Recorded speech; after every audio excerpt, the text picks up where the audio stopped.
Bueno, en realidad es la primera clase que estamos haciendo juntos, ¿no? Nos estamos viendo recién ahora. Permítanme presentarme, mi nombre es Yochar Arias Acevedo, soy médico internista. Y conmigo vamos a desarrollar lo que es la materia de senología cardiovascular. ¿Ya? No es la gran cosa, no es difícil, no es algo del otro mundo, pero sí es necesario que ustedes le den tiempo para la lectura. La parte teórica es lo que está escrito en cualquier artículo, en cualquier libro, información a la cual ustedes pueden acceder, incluso desde la palma de su mano. Pero no es lo mismo la parte teórica que el aspecto práctico. Lo que estamos haciendo ahora, y esto definitivamente pues, es en beneficio de ustedes, es volver a la presencialidad también en la parte práctica. Volver a la presencialidad en la parte práctica significa que lo poco que nosotros resumimos acá, como información más relevante, como información, ¿son compañeros suyos? Sí. No sé. De verdad no sé. Ahí sí, el gordito sí. Allá está. Cuando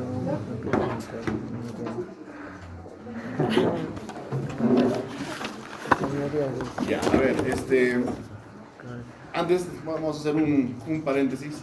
Normas de convivencia. Siempre es bueno que un grupo funcione en base a normas, ¿no es cierto? Yo entiendo que no todos viven cerca. No, yo sé que es difícil movilizarse a esta hora porque es hora punta y toda la situación. Pero debemos tener un tiempo de espera prudente para que todos podamos llegar y poder ingresar a la clase. Más o menos, ¿cuánto creen que sea? Ahorita ya es 3:15. Y es mucho, creo yo, ¿no? ¿10 minutos está bien? ¿Sí? ¿Todos están de acuerdo? ¿Alguien que no esté de acuerdo? ¿Alguien que viva por un poco más arriba o fuera de la ciudad que quiera más tiempo de repente? ¿Qué tal? Está bien, ya, listo. ¿Alguien que no esté de acuerdo? 11 minutos. Ahora, si viven un poco lejos, yo creo que hay que salir de la casa un poquito más temprano. Hay que hacer lo posible. Además, ahora es extraordinario. Las clases generalmente comienzan a las 4. Ahora solamente le hemos adelantado 1 hora con el fin de poder avanzar un tema más. Así siguen llegando.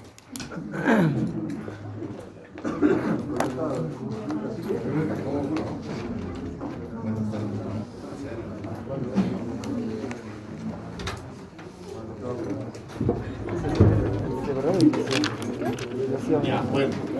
Esperemos que no falte. Muy bien, entonces por favor, a la siguiente, solamente tolerancia de 10 minutos. ¿Ya? El que ya está con el reloj y sabe que está llegando al minuto 2, al minuto 13, ya no se molesta en tocar la puerta ni en pedir por favor que pase, ya se cierra todo. Delegado, ¿estamos de acuerdo? Para la siguiente, como yo sabía que esto iba a pasar, no se van a tomar orales ahora, ¿ya? Así que pueden respirar tranquilos, porque si no hubiésemos comenzado desde el arranque con los orales. ¿Ok? Entonces, los orales iban a comenzar 4 en punto de la tarde desde la siguiente clase. ¿Estamos de acuerdo? ¿Ya? Ahí sí, el que llega más allá de los 10 minutos, caballero no más. Me da vuelta y a regresar. Tomen sus precauciones. ¿Ya? Muy bien. Entonces, desde lo que les decía, la parte teórica lo que hace es recoger una pequeña cantidad de información. Lo más importante, lo más relevante, esto no es todo. ¿Ya? Esto no es todo. Tienen mucho por revisar de los libros base que se les ha dado, de la bibliografía que ustedes tienen en el syllabus y de cualquier base bibliográfica que puedan revisar. Hay mucho por revisar. Esto es lo que ustedes deben saber, mínimo para entender el curso. Lo mínimo no significa que sea lo mejor. Lo mínimo significa que solo esto debe ser lo que ustedes sí o sí deben llevarse a final de semestre en el cerebro. ¿Ok? Entonces, esto es poquito en realidad. Ustedes tienen que poner de su parte y leer algo más. Muy bien. Entonces, ya habíamos visto en la clase anterior lo que es historia clínica. Habíamos hablado que es un instrumento que es importante porque tiene implicancias tanto médico como legales, ¿no es cierto? En el aspecto médico habíamos dicho que, bueno, la historia clínica pues es un instrumento que nosotros vamos a utilizar para siempre, desde este momento hasta el final de nuestros días como médicos, ¿ya? Y que nos va a ayudar a tener información a la mano del acto médico que estamos haciendo en nuestro paciente. Es un instrumento que nos va a permitir tener información. Vamos a obtener información de la historia clínica. Y una de las formas en las cuales habíamos dicho que se obtiene información es del examen físico. El examen físico, que es, bueno, al menos el motivo que nos reúne en esta oportunidad, el cardiovascular, ¿ya? Es todo aquel conjunto de actividades, de procedimientos que nosotros vamos a hacer desde el punto de vista semiológico para acceder a la información que nos va a dar el paciente con respecto a lo que nosotros encontremos en cada uno de los pasos de lo que es el examen físico. ¿Ok? A ver, ya me olvidé cómo estaba en tantos años.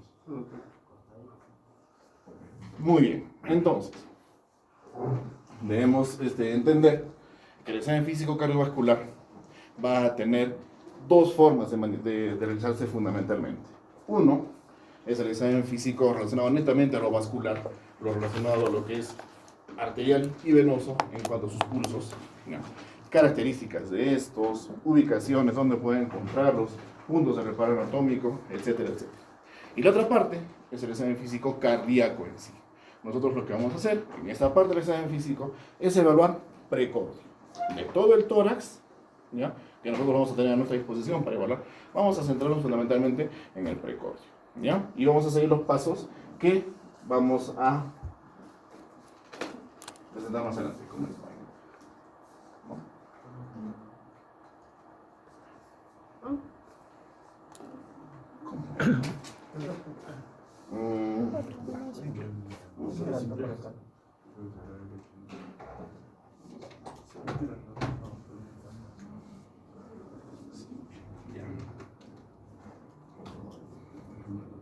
Muy bien. Entonces nosotros debemos tomar en cuenta que vamos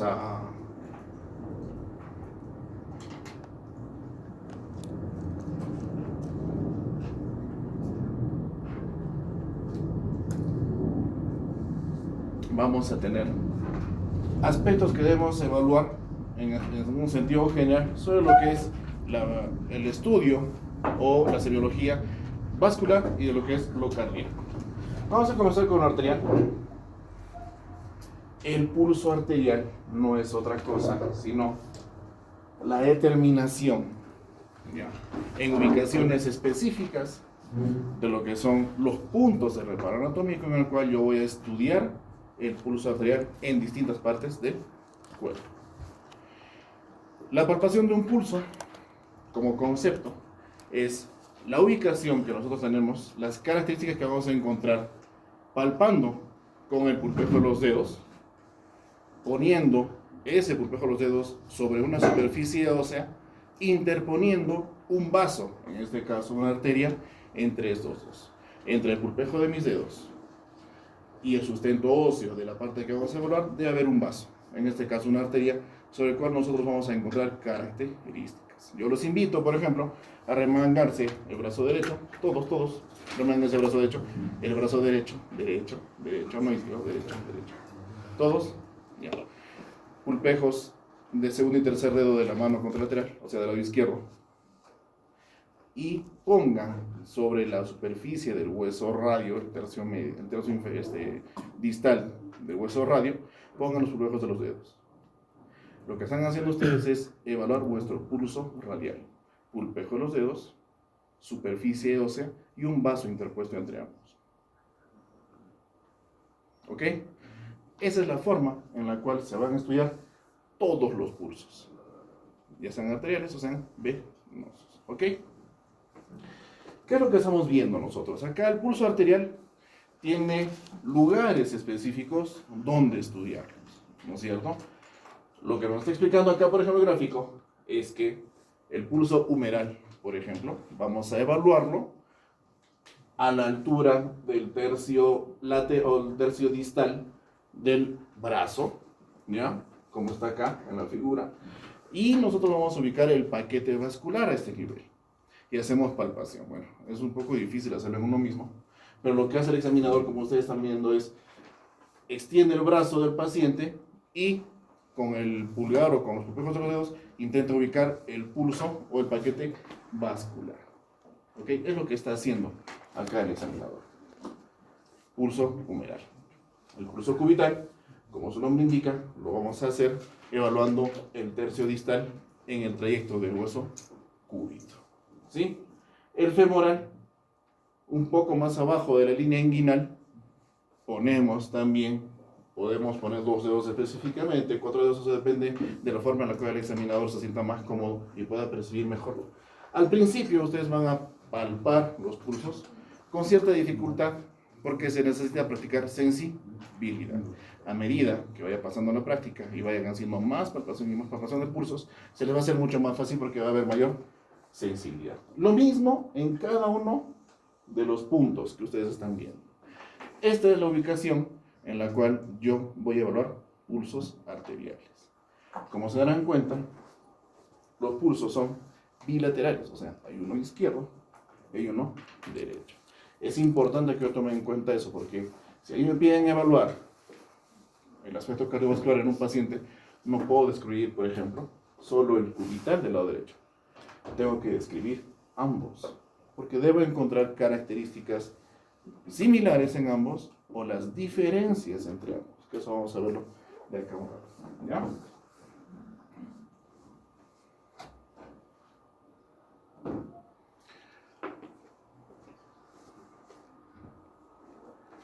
¿Cuáles son las características que tienen estos pulsos? Son pocas las características que yo debo estudiar, que yo debo saber, pero es importante que yo las reconozca. La frecuencia. ¿Qué es la frecuencia? La frecuencia es una cantidad de eventos que se da de cualquier situación medido en una unidad de tiempo. Eso es la frecuencia. ¿Servirá que yo adivine la frecuencia, por ejemplo, de pulso en un paciente? No puedo adivinarlo. Tengo que tomarlo bajo reloj. Y no puede ser en menos de un minuto. No puedo tomarlo en 30 segundos y multiplicarlo por 2. No puedo tomarlo en 15 segundos y multiplicarlo por 4. No sirve eso. Tengo que evaluar la frecuencia en un minuto.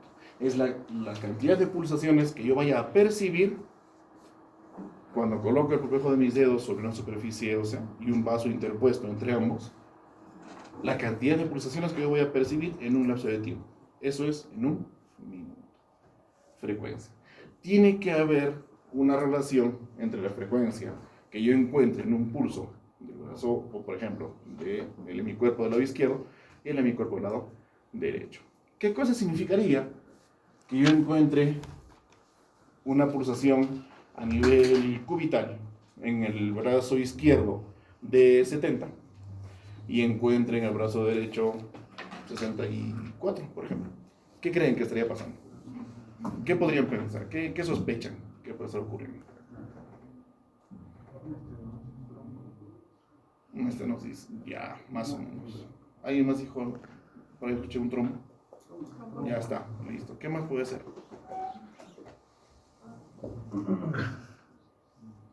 Hay que tomar en cuenta que la obstrucción vascular no solamente es intraluminal, o sea, no solamente va dentro del vaso. Hay aspectos mecánicos externos al vaso que también pueden provocar obstrucción al paso de sangre. Tumoraciones, por ejemplo. ¿Algunas de ustedes han visto un osteosarcoma? Alguna vez, aunque sean figuras, es brutal. La masa agarra porciones distales de huesos largos, al menos el que yo vi fue un número destructivo, y acá era una pelota. No se percibía impulsos de acá para abajo, porque el paquete vascular estaba comprometido totalmente por la presencia de esta masa. ¿Es una patología vascular? No necesariamente, pero es un efecto de masa que se produce por fuera del vaso, y lo cual disminuye o imposibilita el flujo de sangre a través de los vasos comprometidos. Eso puede alterar la frecuencia. Entre la medición del pulso de un brazo versus el otro, sí puede comprometer. Regularidad. ¿A qué se refiere regular? ¿Qué es regularidad? Regularidad es la forma, la secuencia en la cual se presentan estos eventos en el tiempo, cuando uno lo está evaluando. ¿Ya? Por ejemplo, si yo tengo la pulsación que percibo, por ejemplo, de la siguiente forma.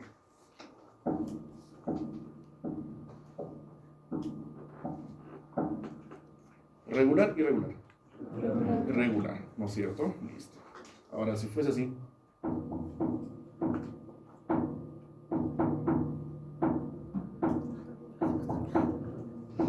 ¿Regular y irregular? Irregular. ¿Irregular? ¿Seguros? ¿Cómo le ahora estás? A ver, Hay un ¿quién ritmo, dijo? pues, hay un regular. Es regularmente irregular. O sea, el patrón de irregularidad es el mismo, se repite. ¿Es irregular? Sí, es irregular, pero es regularmente irregular. Otra cosa sería, por ejemplo, que yo perciba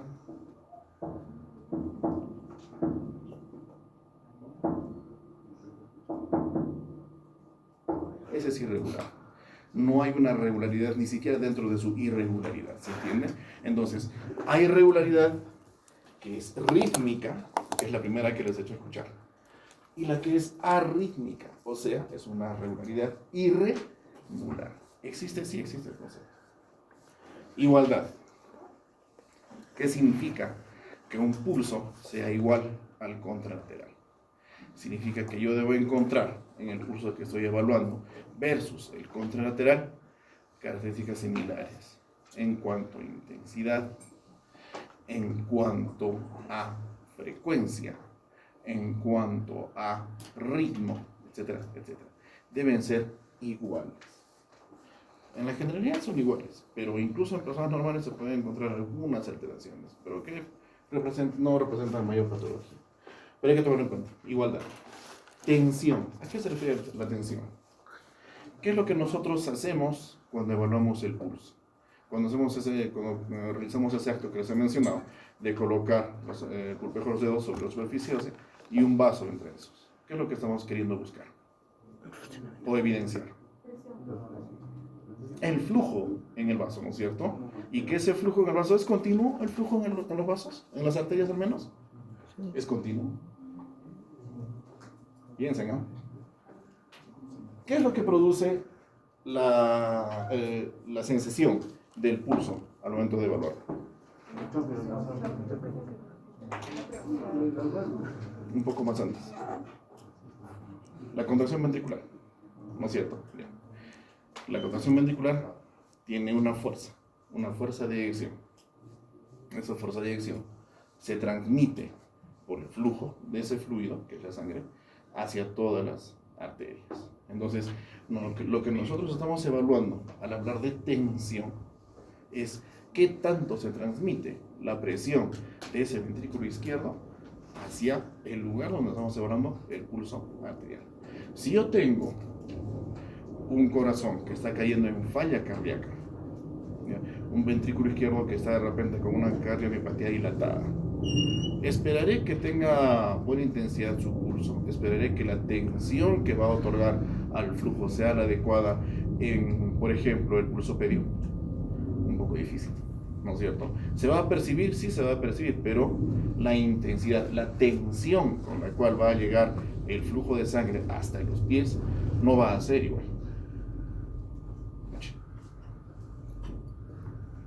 2:30, ¿lo dejamos entrar?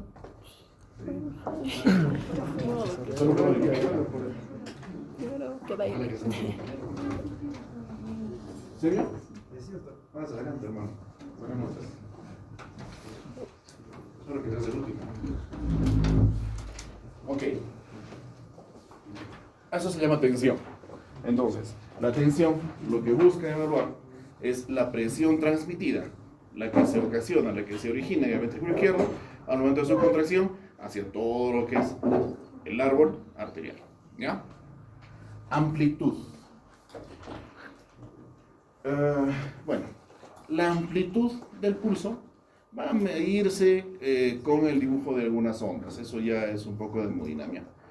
Pero lo que se busca entender acá es qué tan amplio a la percepción es el pulso que estamos evaluando. Hay pulsos que van a ser más amplios que otros. Por ejemplo, si nosotros evaluamos el pulso carotídeo, va a ser mucho más amplio que el pulso radial. Por las dimensiones del vaso, por la cantidad de sangre que circula por ese vaso, etcétera, etcétera, etcétera. La amplitud, la fuerza, la intensidad que nosotros... ¿Es en serio? Miren qué pasa por acá. Por favor. ¿Qué es eso? Y yo creo que con eso cerramos, ¿no? No tengo distintos tipos de letras. ¿En serio? Sí. Te felicitaremos. ¿Qué? Claro. Claro.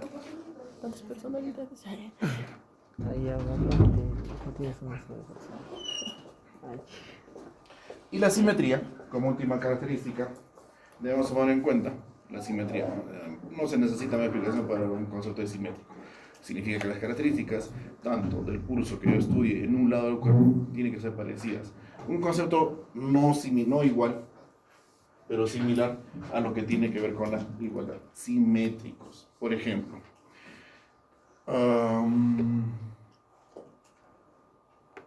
si yo voy a evaluar el pulso popliteo y el pulso humeral en mi cuerpo derecho, debe haber una simetría con lo que yo encuentre al estudiar el pulso popliteo y el pulso humeral en el lado contralateral.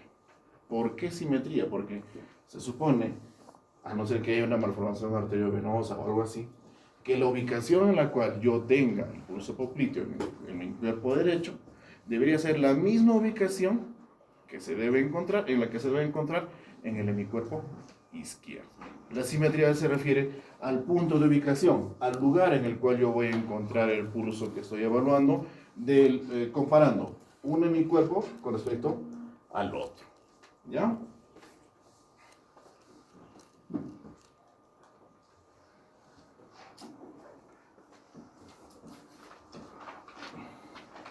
¿Qué será? Ya en vista de lo que hemos evaluado o lo que hemos visto hace un rato. ¿Qué es la tensión arterial? Tensión. Tensión es, desde el punto de vista físico, la relación que existe entre un fluido y una superficie que está directamente en contacto con este fluido. La tensión. ¿Ya? En este caso, la tensión arterial, lo que está buscando reflejar es cuál es la relación en presión que existe entre el flujo de un fluido, que es la sangre, en relación a la pared arterial. ¿Ok? Hay tensiones que son bajas y hay tensiones que son altas. ¿En qué caso se puede encontrar una tensión arterial baja, por ejemplo? En pacientes que estén en shock hipovolémico, por ejemplo, ¿no es cierto? ¿En quiénes más? En aquellos pacientes que de repente estén posoperados inmediato. ¿Ya? Pacientes que de repente ¿qué otros tipos de shock? Séptico. En una sepsis. En una sepsis puede encontrar tensiones arteriales bajas. En pacientes que, por ejemplo, tengan alteraciones o cardiopatías congénitas, ¿ya? Los cuales condicionan una falla cardíaca, voy a encontrar tensiones arteriales bajas, ¿ya? Por ejemplo. ¿Y el pulso carotidio? ¿Qué es el pulso carotidio? El pulso carotidio es parte del examen físico vascular arterial que nos va a permitir evaluar, ¿no es cierto?, qué tan intenso, qué tan adecuado es el flujo de sangre a través de las carótidas. ¿Por qué es importante determinar el pulso carotidio?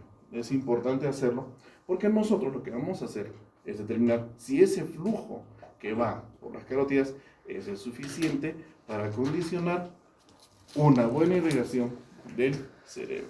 ¿Por qué es importante evaluar esto? Por ejemplo, hay pacientes, ustedes les ha pasado, en el colegio nos ha pasado a todos.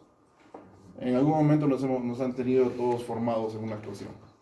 Y no todos los colegios hace unos años atrás tenían techo. La mayoría eran sin techo. Y un día soleado como este. Entonces, muchas personas estaban ahí formadas. Y en alguna oportunidad, alguien habrá sido testigo, o de repente a alguien le pasó, que se desvaneció. Se fue al piso. Y de momento se forma un alboroto y al costado. ¿Qué pasaba? Y están levantando a alguien. Se agarraron a mujeres, no están por el. ¿Qué habrá pasado? Lo que ha ocurrido ha sido que ha habido una disminución del flujo vascular hacia el cerebro. Eso ocasionado porque simplemente el hecho de estar mucho tiempo de pie condiciona que no se haya dado una adecuada función de bomba del corazón. Disminuyó el pulso carotidio. Se disminuyó. Entonces, cuando cae la persona, recupera rápidamente esa función, pero el pulso carotidio todavía tarda en recuperarse. Cuando uno palpa el pulso carotídeo en este tipo de personas, todavía lo puede encontrar muy disminuido. ¿Ya? Es una forma en la cual nosotros podemos encontrar, un momento en el cual podemos encontrar disminución del pulso carotídeo. Obviamente vamos a encontrar personas que tengan cualquier tipo de compromiso vascular, o estén hipotensos, o estén en shock de algún tipo, ¿no? Pero es importante porque nosotros, mediante el pulso carotídeo, determinamos qué tan competente es el flujo sanguíneo hacia el cerebro.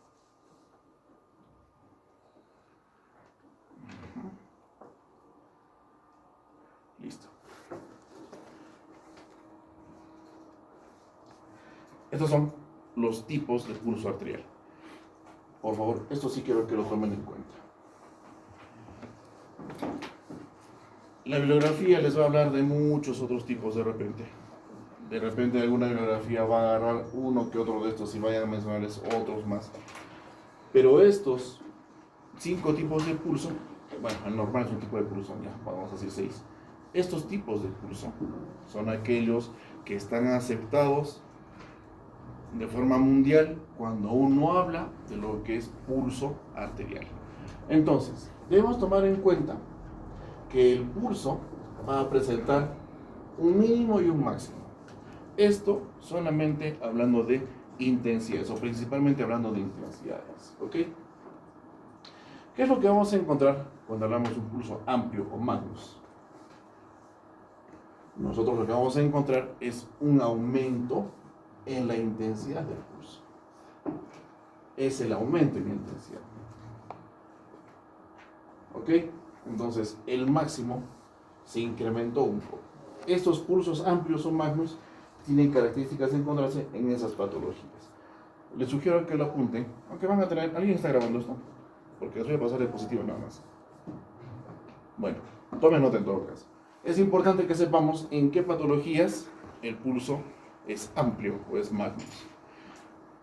¿Por qué es importante? Será importante porque les voy a preguntar en el examen de repente, de las mencionadas en las alternativas siguientes, mencione alguna que pertenezca a la característica de presentar un pulso magnus.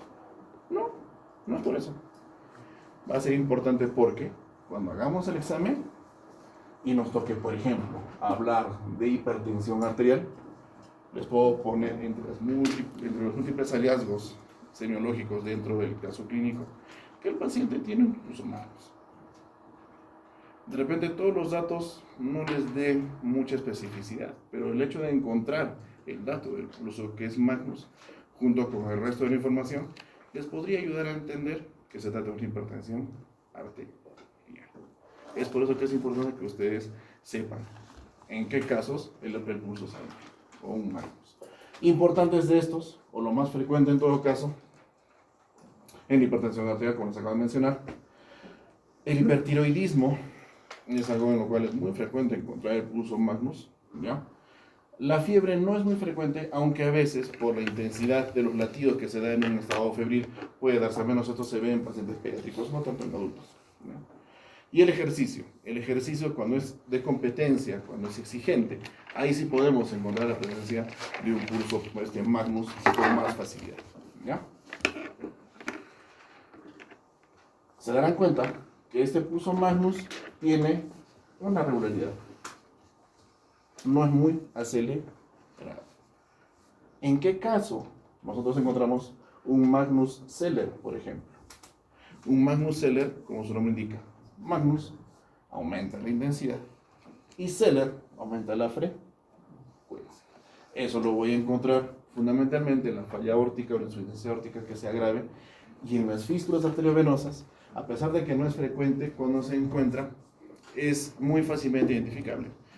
¿Qué pacientes creen ustedes que tengan fístulas arteriovenosas?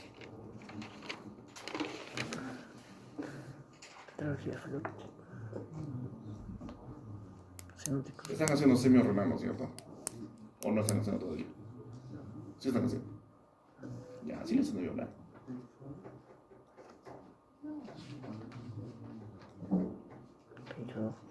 ¿Alguien tiene familiares que estén sometidos a hemodiálisis? ¿Sí? ¿Nadie? Ya, ¿qué pasa?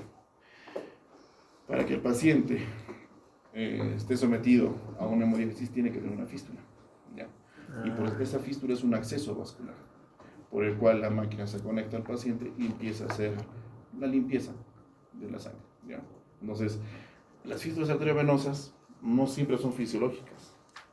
Estas pueden ser producidas o provocadas por necesidades terapéuticas. Y es ahí donde pueden encontrar un pulso Magnus Celler. ¿Ya? Listo. ¿Qué pasa con el pequeño parvus? Su nombre lo indica. La intensidad es menor, ¿ya? En algunos casos se puede incrementar la frecuencia.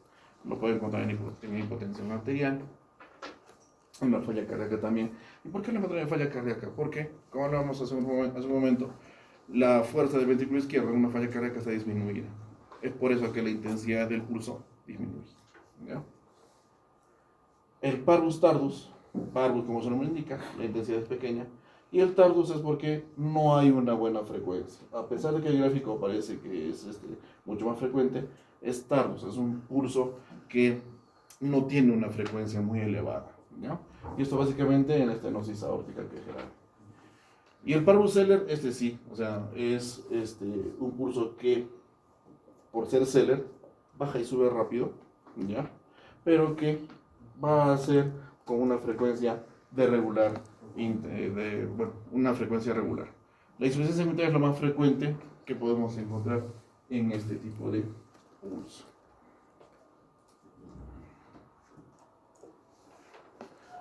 Muy bien.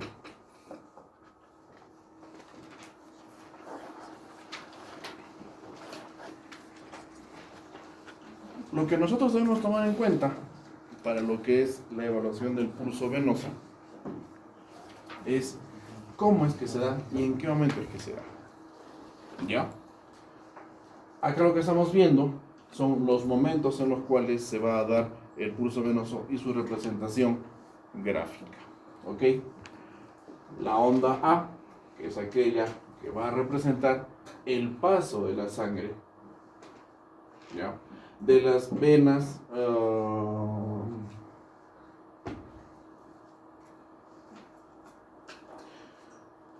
hacia la aurícula izquierda, el inicio del paso de la sangre de la aurícula izquierda, de la aurícula derecha hacia el ventrículo derecho. Es el inicio del paso de la sangre. ¿Cómo está relacionado esto a un juego de presión? La contracción de la aurícula derecha empieza a manifestarse acá. Se va a manifestar una onda que es la onda A. Cuando la sangre ya llenó el ventrículo derecho y está empezando a manifestarse su contracción, se va a formar la onda C al inicio de la contracción del ventrículo derecho. Las ondas A y C van a representar momentos de aumento de presión intracavitarios, mientras que los valles X, fundamentalmente el X y la onda B, lo que va a ocasionar, por lo que se va a producir es por una presión negativa que se va a dar. Cuando nosotros encontramos que la aurícula derecha terminó de contraerse, estamos entrando en una fase en la cual empieza el proceso de relajación.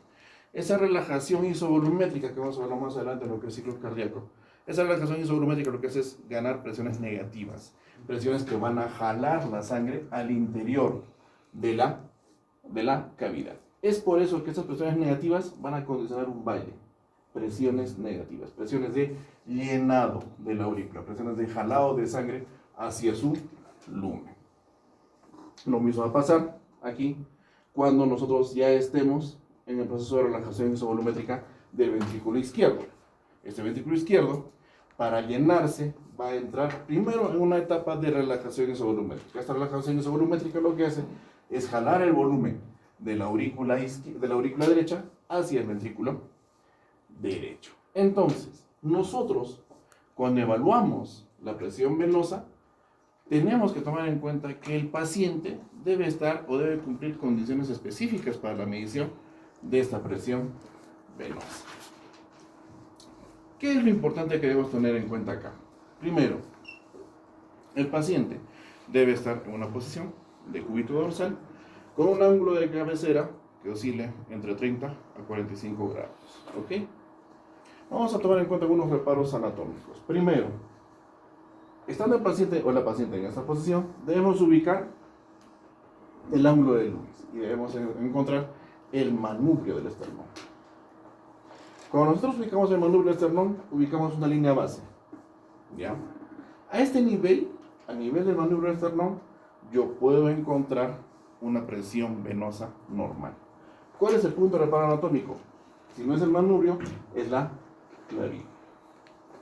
Lo que yo puedo percibir en el paciente normalmente es cuando hay una presión venosa un poco elevada, que el paciente cuando hace el giro de la cabeza hacia el lado izquierdo va a elevarse un poco el tronco de la vena yugular. Se eleva un poco. Esto es normal, por ejemplo, cuando llegamos hasta los 3 centímetros de agua. Tomando esta línea base del manubrio esternal, tenemos que tomar una regla en centímetros, como dice acá, tomando en cuenta esto como línea base, como línea horizontal. ¿Ok? Listo. Nuestro punto de consideración van a ser estos 5 centímetros. Cuando nosotros hacemos una proyección hacia la yugular, vamos a encontrar que en estos 5 centímetros hay gran recorrido de la vena yugular. Lo normal es que sea menos de 3, o sea, que llegue por debajo de esta línea, hasta por acá. Cuando se eleva por encima de esto, debemos tomar en cuenta que la presión venosa yugular está elevada. Esto no es de una evaluación regular en el paciente. Cuando ustedes vean las historias clínicas en el hospital, no van a encontrar que los internos o los residentes hagan esta evaluación, sino es que se les indica. Esto es algo que generalmente se obvia en el examen físico, pero es importante tenerlo en cuenta. ¿Por qué? Porque si yo evidencio en mi paciente que el tronco de elevación de la vena yugular está por encima de 3, tengo que pensar que hay una sobrecarga de volumen en la aurícula derecha. Porque la aurícula derecha, ahí está, es la que directamente se relaciona con la vena yugular. Si la aurícula derecha está cayendo en una suerte de dilatación patológica y no llega a contraerse bien, debo entender que es mucho el volumen que está llegando, es mucho el volumen que está llenando la aurícula derecha. Ese volumen que no se llega a eyectar al ventrículo derecho, regurgita, retorna. Y ese retorno es lo que ocasiona el aumento en la presión venosa yugular. Cuando yo encuentro valores de presión mayores a 3, estoy en todo el derecho a pensar que el paciente está haciendo una cardiomiopatía dilatada, al menos en mi aurícula derecha. ¿Ok? Como les digo, esto no lo van a encontrar. Los invito a que evalúen las historias de los 3 hospitales de Cusco y no van a encontrar esto como rutina. ¿Se debería hacer? Sí, se debería hacer. Pero esto nosotros lo mandamos a evaluar cuando ya tenemos ciertos signos de falla cardíaca ya en el paciente. Ahí recién tenemos esto, pero de rutina no se hace. En esto consiste la medición de la presión venosa yugular.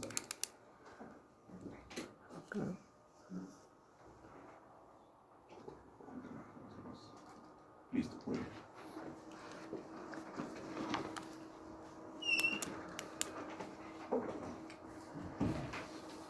Ya hemos hablado que el examen físico cardiovascular consta de 2 partes, la vascular que ya hemos visto hace un rato, y ahora lo que es la evaluación cardíaca en sí, ¿no?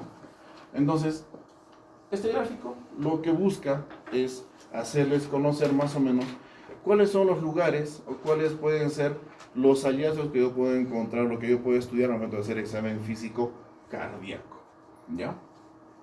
Entonces, voy a estudiar la silueta cardíaca. Cuando yo haga examen físico cardíaco, tengo que ver si la silueta cardíaca está incrementada, ¿ya? Tengo que ver si hay alguna alteración, como una hipersistolia, de repente en alguna parte del músculo cardíaco, lo cual me condiciona hallazgos a la inspección o a la palpación.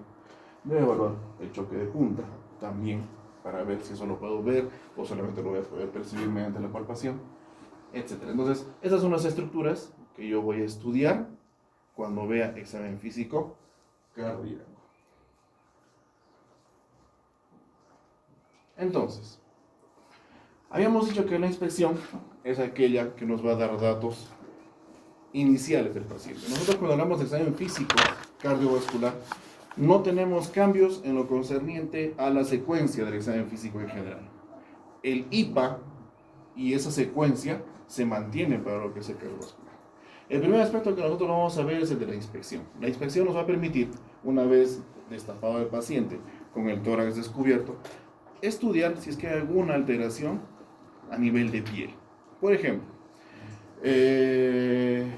yo debo pensar que hay algún problema dentro del corazoncito y de repente pericardio si encontramos un cambio de coloración a nivel precordial, por ejemplo. Puede darse también en un trauma torácico cerrado, puede darse. Otra cosa que puede evidenciar a nivel de la inspección es el choque de punta. En unos pacientes el choque de punta es muy evidente, tan marcado que puede evidenciarse solamente observando. Otra cosa que yo voy a poder inspeccionar en el paciente son situaciones en las cuales haya hiperdinamia, o sea, el corazón late de una forma tan desordenada en algunas arritmias que cuando el tórax es inestable, cuando las piezas, cuando las costillas están fracturadas, por ejemplo, se nota la elevación del precordio y se nota la elevación de forma desordenada, no sigue un patrón. ¿Ya? Entonces, son múltiples cosas que yo puedo evidenciar a la inspección. Cosas que de repente tienen implicancia directa con una cardiopatía o cosas que de repente no tienen implicancia. La palpación es lo siguiente, ¿ya? La palpación, lo que yo voy a hacer, para lo que me sirve, es evidenciar primero si la caja de tórax como continente es competente o no es competente. Cuando yo palpo al paciente, muchas veces lo que yo voy a evidenciar primero es si esta caja torácica es competente, voy a encontrar una arquitectura normal, no hay dolor, no va a haber cambio de coloración y las piezas costales a la presión van a mantenerse en su lugar. Pero cuando es un tórax inestable, por ejemplo, yo voy a encontrar que las costillas se pueden hundir y eso puede producir dolor en el paciente. Eso también puede darse o no con cambios de coloración en la piel. Nosotros lo que vamos a buscar también al momento de hacer la palpación es buscar, como en este caso, por ejemplo, aspectos de hiperdinamia en pacientes que tienen algún tipo de falla cardíaca del lado derecho, fundamentalmente. Acá lo que estamos evaluando son cavidades derechas. Aquí lo que estamos evaluando es el choque de punta. El choque de punta es la aparición que se da en una hiperdinamia del ventrículo izquierdo, que es frecuente cuando hay algún tipo de arritmias o cuando hay una miocardiopatía hipertrófica que esté comprometiendo el ventrículo izquierdo.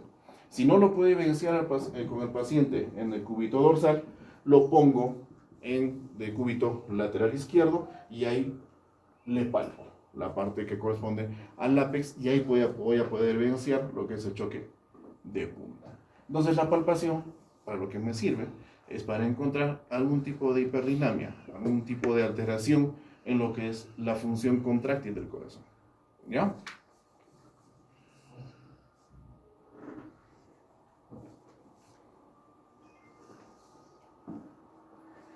La percusión.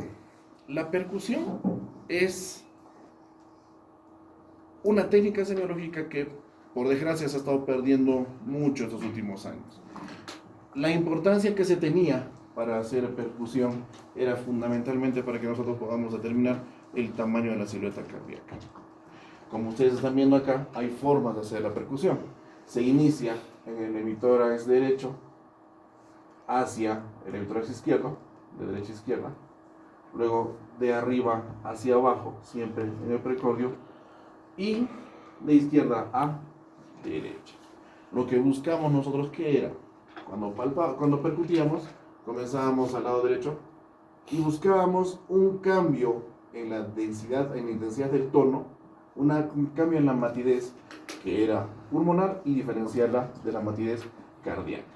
Eran múltiples los puntos, no solamente se hacía en una sola oportunidad, sino se hacían 3 o 4 secuencias de la misma percusión y lo que se encontraba era puntuado, o sea, si yo estaba percutiendo y acá encontraba la alteración, le dibujaba un punto al paciente.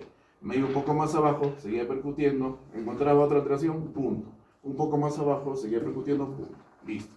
Ya me daba una idea de dónde estaba la silueta cardíaca en el lado derecho. Cuando yo hacía la percusión de arriba para abajo, hacía lo mismo. Buscaba encontrar densidades o tonos de percusión distintos y empezaba a dibujarle puntos. Lo mismo cuando lo hacía de izquierda a derecha. Entonces, una vez que yo terminaba de evaluar al paciente, tenía una serie de puntos, los cuales se unían y determinaban la posibilidad de estar frente a una silueta cardíaca incrementada. ¿En qué casos me sirve eso? Si yo estoy lejos, por ejemplo, en un puesto de salud en el cual no tengo rayos X y no tengo otra forma de estudiar al paciente que no es ni semiología, y estoy frente de repente a un paciente que tiene dolor torácico súbito, disnea, un antecedente traumático pero de días atrás, ¿ya? No llamativo porque ni siquiera hay cambios de coloración en piel, ¿no? Pero viene con ese cortejo sintomático. El antecedente traumático de repente fue porque se cayó, estaba tomado y se cayó, pero viene con ese cortejo sintomático. ¿Qué debería pensar si el paciente viene con dolor torácico agudo? Debo pensar en un taponamiento.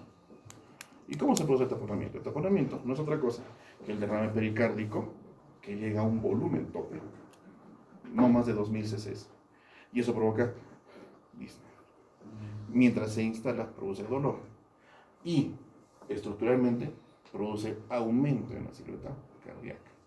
Percutiendo, ¿podría tener una idea? Sí, podría tener una idea, ¿ya? Y eso distinguiría la posibilidad de que yo lo refiera a mi centro de salud o lo refiera al hospital. Entonces, esto puede ayudarme a manejar de mejor forma al paciente. Entonces, es importante, como les digo, es algo que se ha dejado de hacer, porque ahora es muy fácil encontrar rayos X en algunos establecimientos, pero cuando no tienes la posibilidad, puedes hacer esto y llegar a un diagnóstico adecuado. Ahora, pongamos que no sea tan catastrófico, que no sea un taponamiento, pongamos que sea una cardiomegalia por una falla cardíaca. Tienes un paciente que tiene historia de hipertenso de hace miles de años atrás, no bien tratado, no acude a sus controles, toma la pastilla cada vez que le molesta o le duele la cabeza, qué sé yo. Y los últimos 2 meses ha presentado disnea progresiva, ¿ya? Sensación de cansancio y que ya no puede ni siquiera movilizarse adecuadamente. Tú haces esto y puedes encontrar la silueta cardíaca incrementada, una cardiopatía dilatada, producto de una cardiopatía hipertensiva mal manejada. Entonces, ¿te puede dar una idea de lo que tu paciente está padeciendo? Sí, te puede dar una idea. Entonces, lo que les decía acá arriba, una vez que el paciente ha sido terminado de evaluar, uno une las líneas y puede tener el dibujo de una silueta cardíaca que esté incrementada en sus dimensiones. De forma indirecta me puede servir para llegar a algún tipo de diagnóstico. Muy bien. Lo que les gusta, auscultar. La auscultación es el último paso en el examen físico cardíaco que me va a permitir a mí determinar qué cosa es lo que está ocurriendo en el corazón desde el punto de vista funcional. Cuando yo evalúo mediante la auscultación al corazón, primero lo que busco determinar es la presencia de ruidos cardíacos. Y acá ya debo tener ideas bastante claras. ¿Cuáles de los ruidos cardíacos son fisiológicos y cuáles no son fisiológicos? ¿Qué es lo que yo puedo encontrar de ruidos cardíacos normalmente en un paciente y qué cosa es lo que voy a encontrar desde el punto de vista patológico? Deben tener en cuenta que ruidos cardíacos fisiológicos solamente son 2. El primero y el segundo. ¿Habrán otros ruidos cardíacos que son fisiológicos? Sí, hay terceros ruidos que son fisiológicos, pero en determinado tipo de pacientes. Yo voy a encontrar tercer ruido que sea fisiológico, por ejemplo, en gestantes. Voy a encontrar tercer ruido que sea fisiológico, por ejemplo, en deportistas de competencia y en pacientes pediátricos. En ellos, el tercer ruido cardíaco es fisiológico. En todos los demás, es patológico. Y obviamente el cuarto ruido también es patológico. Entonces, ¿qué cosa es lo que condiciona la presencia del primer ruido cardíaco? El primer ruido cardíaco está dado por el cierre de las válvulas auriculoventriculares. ¿Ok? Eso es lo que me da el primer ruido cardíaco. El segundo ruido cardíaco va a estar dado por el cierre de las válvulas semilunares. Listo. Eso es normal. Eso lo voy a encontrar en todos los corazones. Esos son los ruidos cardíacos normales. Ahora, ¿qué pasa cuando hay ruidos cardíacos que son agregados a estos ruidos cardíacos normales? O sea, hay hallazgos, hay ruidos que son diferentes al primero y al segundo. Estos ruidos tengo que identificarlos y tengo que distinguirlos entre lo que es un soplo y entre lo que es un frémito. ¿Ya? El soplo va a ser aquel ruido que yo voy a encontrar en el foco de ocultación transmitido por una patología, ya sea estenótica o insuficiente, a nivel valvular. Ese es un soplo, ¿ya? El soplo no me lo va a dar otra cosa que no sea una patología valvular, ya sea de insuficiencia o sea de estenosis. ¿Ok? Ahora, ustedes deben recordar, y eso tienen que revisarlo por favor, que los soplos tienen 6 intensidades. ¿Ya? De estas 6 intensidades, las primeras 3 son aquellas intensidades que van a necesitar cierto tipo de práctica para poder ser percibidos por el examinador, mientras que las intensidades 4, 5, 6 no van a necesitar mayor experiencia y van a ser fácilmente audibles. ¿Cuál es el detalle? El detalle es que el frémito solamente se va a presentar en aquellos soplos que sean de intensidad 4, 5 y 6. No hay frémito en los soplos 1, 2, 3, de intensidad 1, 2, 3. No existe. ¿Ok? Entonces eso también tómenlo en cuenta, por favor. Entonces, ya sabiendo qué cosa es lo que yo voy a encontrar a nivel de la...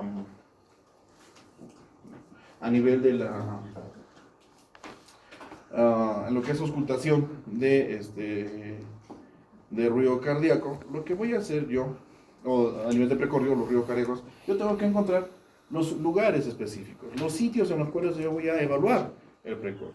Y esos son los focos de auscultación.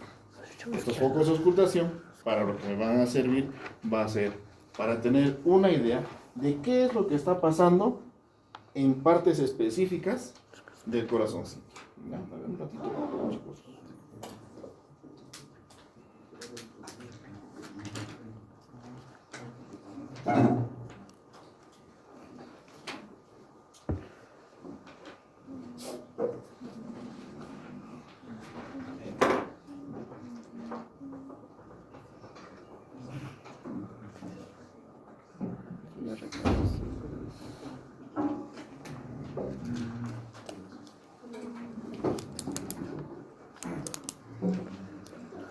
El accesorio.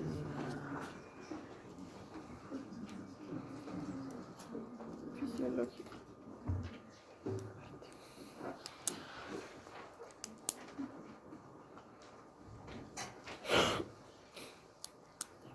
Muy bien.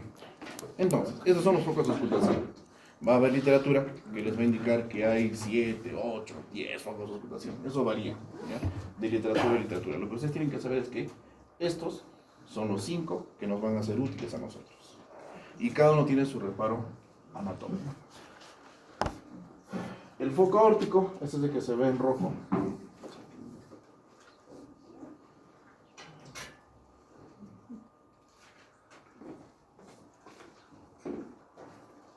El foco aórtico, ya, el cual tiene la característica de estar ubicado a nivel del segundo espacio intercostal en la línea paraesternal del lado derecho. Foco aórtico. Su espejo, el foco pulmonar, el cual igual en el segundo espacio intercostal de la línea paraesternal izquierda. Nos vamos al tricuspidio, ya, que está en medio azulito, medio lila. ¿Ya? Este foco tricuspidio va a estar ubicado a la altura del apéndice sifoides o a nivel de la sexta articulación costal del lado derecho. Línea paraesternal, izquierda, línea paraesternal izquierda también. Entre ambos vamos a encontrar al accesorio aórtico. Y el mitral vamos a encontrar también a nivel del sexto espacio intercostal, pero a nivel del ápex. ¿Ok? Entonces, estos son los focos de auscultación que debemos tener en conocimiento todos nosotros. ¿Cuál es el orden en el cual se sugiere hacer la evaluación? Aórtico, pulmonar, accesorio aórtico, mitral y tricuspidio. Cuando hacemos nosotros esa secuencia, lo que estamos haciendo es determinar de forma retrógrada qué cosa es lo que puede estar ocasionando en el flujo, qué cosa es lo que puede estarse dando en el flujo sanguíneo. ¿Qué es lo que podría yo evidenciar a nivel del foco aórtico? El foco aórtico lo que estudia es el flujo de la sangre en la arteria aórtica. este flujo de sangre, de donde procede inmediatamente, es del ventrículo izquierdo. ¿Ya? Entonces, por ejemplo, y del ventrículo izquierdo, ¿qué cosa es lo que a mí me permite la salida de la sangre del ventrículo izquierdo hacia la aorta? La válvula aórtica, ¿no es cierto? Entonces, si yo encuentro en mi válvula aórtica una suerte de obstrucción a la salida de sangre, una estenosis valvular, ¿qué cosa podría escuchar a nivel del foco óptico? Un soplo, ¿no es cierto? Ese soplo hemodinámicamente se explica porque cuando se contrae el ventrículo izquierdo, fuerza el paso de sangre por esa válvula aórtica que está estenosada, hay una presión, hay un chorro de sangre que choca contra la pared de la aorta. Ese flujo alterado se transmite por todo el flujo de la aorta o por todo el transcurso de la aorta a nivel torácico. Aorta ascendente, callado, y aorta torácica descendente. Es por eso que cuando yo estudio el foco aórtico puedo escuchar ese golpe del chorro de sangre hacia la pared de la aorta. Eso es lo que yo evidencio ahí. Ahora, eso si fuese desde el punto de vista estenótico. Y si la válvula fuese insuficiente, ¿qué cosa podría escuchar yo en el foco óptico? Es diferente la mecánica, ¿no es cierto? Deben recordar ustedes que la válvula que está estenosada se va a evidenciar la alteración en la sístole de la cámara que lo antecede. Y si la válvula está insuficiente, se va a relacionar a la diástole de la cavidad que antecede a la válvula. ¿Qué cosa podría escuchar yo en el foco aórtico? ¿Puedo escuchar algo en el foco aórtico cuando la válvula aórtica está insuficiente?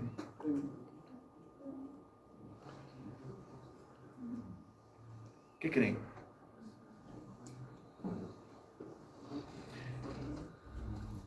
Estamos evaluando otro corazoncito, ponemos el estetoscopio en el foco aórtico y determinamos que hay un soplo, ¿ya? Lo siguiente es determinar si este soplo es sistólico o es diastólico. Acá viene la maña del evaluador. ¿Cómo determino yo si es sistólico o diastólico? Una vez que yo encuentro el foco de auscultación y evidencio ahí el soplo, una vez que está bien identificado, me voy al pulso radial. Si el soplo que yo encuentro en mi foco de auscultación, en este caso el aórtico, coincide con el pulso que yo encuentro a nivel radial, ese soplo es sistólico. Si es sistólico, ahí está lo que es la estenosis aórtica y todo lo que vamos a hablar. Pero si no coincide, si yo escucho el soplo y no hay pulsación radial, es un soplo diastólico. Ese soplo es un soplo de insuficiencia. Y es lo mismo que se puede encontrar en todos los focos de auscultación. Moraleja: cuando yo haga auscultación, voy a estudiar bien mis focos de auscultación, pero tengo que asegurarme si ese soplo es sistólico o es diastólico. Y esa es la única forma de hacerlo coincidir con el soplo o con el pulso radial. ¿Ya? ¿Se entendió? Eso vamos a verlo poco a poco en la práctica. Es lo mismo que ocurre en cualquiera de los focos de auscultación. Ahora, obviamente, por ejemplo, ¿qué más podríamos utilizar como ejemplo? El foco mitral. Ya. Agarro, ausculto mi foco mitral y encuentro un soplo. Ya, pongamos que ese soplo sea sistólico, ¿ok? Un soplo sistólico en foco mitral. ¿Qué cosa es lo que estudia el foco mitral? La válvula mitral, ¿no es cierto? Estudia la válvula mitral. Y si es un soplo sistólico, el que yo estoy encontrando en el foco mitral, ¿será un soplo de estenosis o de insuficiencia? ¿Qué dice insuficiencia? ¿Ya? ¿Qué más? ¿Que todos los demás dicen estenosis? ¿Están seguros? Foco mitral. Se ausculta el soplo. Palpo. Y es un soplo sistólico. ¿No es cierto? Lo normal cuando se contrae el ventrículo izquierdo, ¿hacia dónde se flujo de sangre? Hacia la aorta, ¿no es cierto? el flujo hacia la aorta produce soplo. No, a no ser que haya una valvulopatía mitral.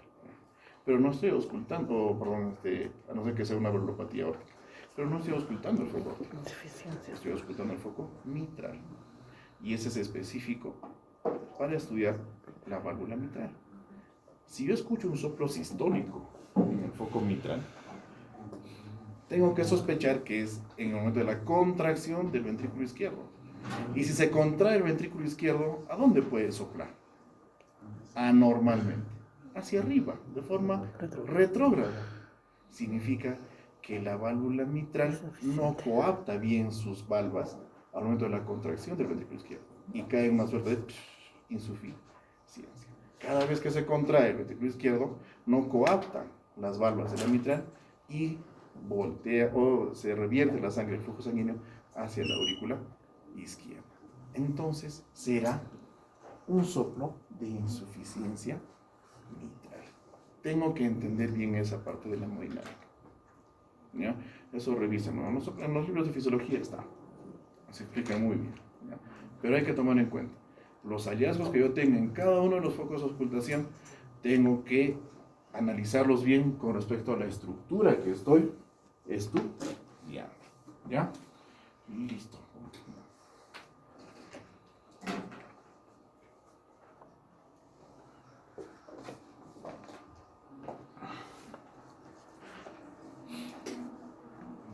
Una vez que yo tenga soplos determinados, ya, puedo utilizar esto. ¿Qué cosa es lo que yo voy a encontrar? Por ejemplo, esto es lo que les decía. Para ver si es histórico o diastólico, tengo que auscultar palpando el pulso radial. Eso es lo que me va a ayudar, definitivamente, a determinar si mi soplo es histólico o es diastólico. ¿Ya? Aquí están los focos de auscultación, los principales, ¿no es cierto? Si el soplo es diastólico y se ausculta en foco aórtico, ¿ya? O en foco pulmonar, ojo, si es diastólico, es de insuficiencia. Pero si es histólico, o sea, si el soplo es histólico y lo encuentro en el aórtico o en el pulmonar, es de estenosis. Esto, ¿cómo hacemos? Les paso las diapositivas, ¿no? O, sí. Ya. Entonces, esto intenten entenderlo bien, por favor. Y está basado en lo que hemos hablado en la anterior diapositiva. Solo que acá está en texto y a veces no se va a entender. Si yo encuentro, voy a estudiar mis focos aórticos y pulmonar, ¿ya? Y hay dos formas de evaluarlos. Si es histólico el soplo que encuentro en ambos, o es diastólico el soplo que encuentro en ambos. Si es diastólico, soplos de insuficiencia, focos aórtico pulmonar, ¿ya? Pero si es sistólico, son soplos de estenosis. Lo mismo pasa abajo, entre el tricúspide y el mitral, ¿ya? Si es diastólico, focos tricúspide y mitral, es de estenosis. Y si es sistólico, es de insuficiencia. Lo que les acabo de mencionar, ¿se acuerdan? Listo. Entonces, esto que está en texto está basado en lo que les he explicado ya en teoría diapositiva. Por favor, tómenlo en cuenta, tómenle foto, léanlo, repítanlo, revisen, ¿ya? Esta es la mnemotecnia para estudiar lo que es soplos. Pero ustedes han entendido lo que les he explicado en la diapositiva anterior, no va a haber ningún problema, esto es más de lo mismo, ¿ya?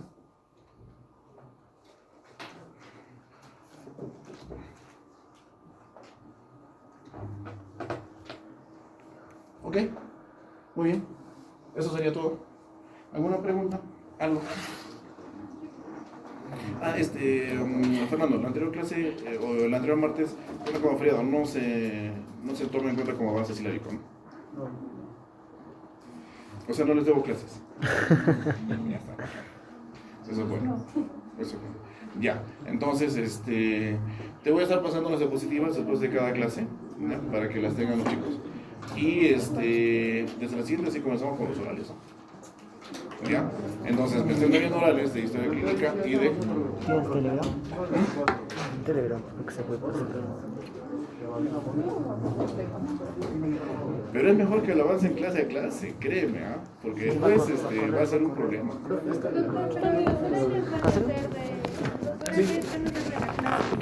Ya, gracias, Moni. Mira.